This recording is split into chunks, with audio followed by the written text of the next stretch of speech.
dalam persidangan Verdi Sambo itu baru terang benderang lah kronologis kejadian yang menewaskan Brigadir Joshua. Sesudah beritanya sempat simpang siur karena kuatnya posisi Verdi Sambo pada waktu dia menjabat. Motif Verdi Sambo membunuh Brigadir Joshua itu masih kurang menggigit ya, yaitu pelecehan seksual terhadap istrinya. Dan ini motif yang harus didalami lagi.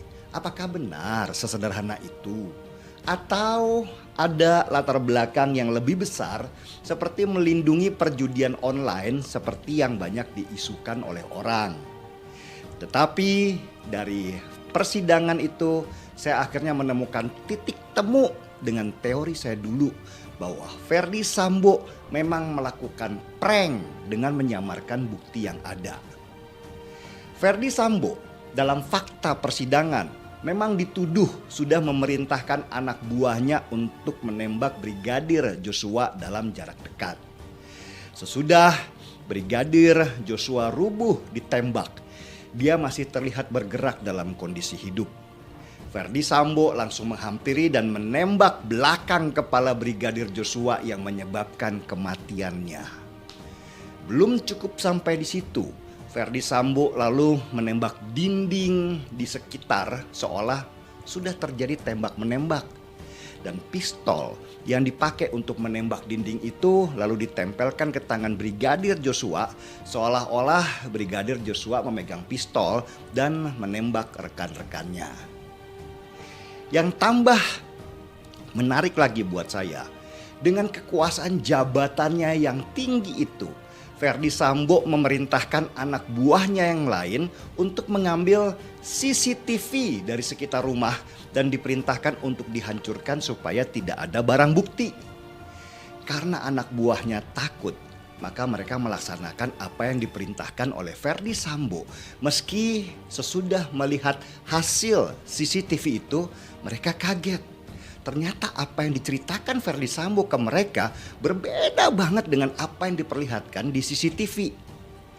Sesudah mengamankan bukti-bukti di TKP dan mengancam saksi-saksi yaitu anak buahnya sendiri, barulah Verdi Sambo membuat kronologis berdasarkan versinya sendiri.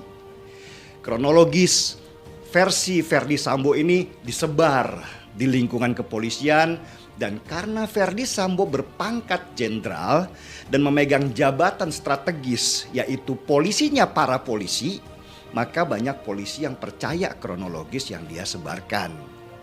Maka terjadilah prank yang memakan korban berjamaah mirip prank Ratna Sarumpait yang membuat banyak tokoh oposisi percaya. Disinilah polisi terjebak. Dan nama institusi hancur karena orang tua Brigadir Joshua teriak-teriak sudah terjadi pembunuhan pada anak mereka. Kasus ini kemudian bocor di media dan mulailah tsunami besar menghantam kepolisian dan para elitnya yang masih dalam kondisi bingung. Mana versi yang benar? Apakah versi atasan mereka Verdi Sambo atau versi yang muncul di berita-berita? Dan pada akhirnya polisi sadar bahwa mereka sudah kena prank oleh Verdi Sambo dan dijebak untuk mempercayai kronologis yang disampaikan oleh dia. Kebingungan polisi ini kemudian dimakan habis oleh media yang kemudian membumbuinya dengan teori-teori konspirasi supaya orang makin sedap membaca dan menaikkan traffic pembaca. Kasus Verdi Sambo ini memang skandal terbesar di kepolisian tahun ini yang bahkan membuat presiden marah besar lalu memerintahkan Kapolri untuk bersikap dan menyelidiki kasus ini secara independen. Kapolri sudah pasti harus hati-hati dalam menerima informasi dari internalnya karena informasi yang masuk ke dia sudah ditumpangi kepentingan dari faksi-faksi yang ada di tubuh kepolisian. Posisi hati-hatinya Kapolri ini dimaknai bahwa Kapolri lemah dan tidak cepat mengambil keputusan. Tetapi posisi Presiden Jokowi terlihat jelas bahwa dia ada di samping Kapolri sehingga tidak ditumpangi banyak kepentingan dengan adanya kasus Verdi Sambo ini. Dari fakta persidangan, akhirnya kita bisa tahu betapa sadisnya Verdi Sambo dalam menghabisi nyawa anak buahnya yang sudah dekat padanya. Dan yang lebih mengerikan lagi, Verdi Sambo menggunakan jabatannya untuk menekan dan mempengaruhi hasil penyelidikan. Untunglah semua terbongkar dan membuat Verdi Sambo akhirnya duduk di kursi pesakitan.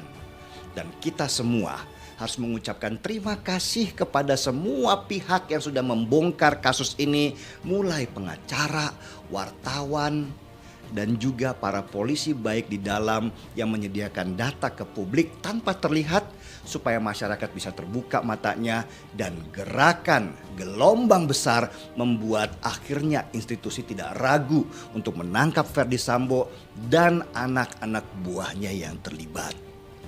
Dan semoga keluarga Brigadir Joshua tabah dalam mengikuti setiap fakta persidangan yang akhirnya membuka kembali memori kronologis kematian anaknya.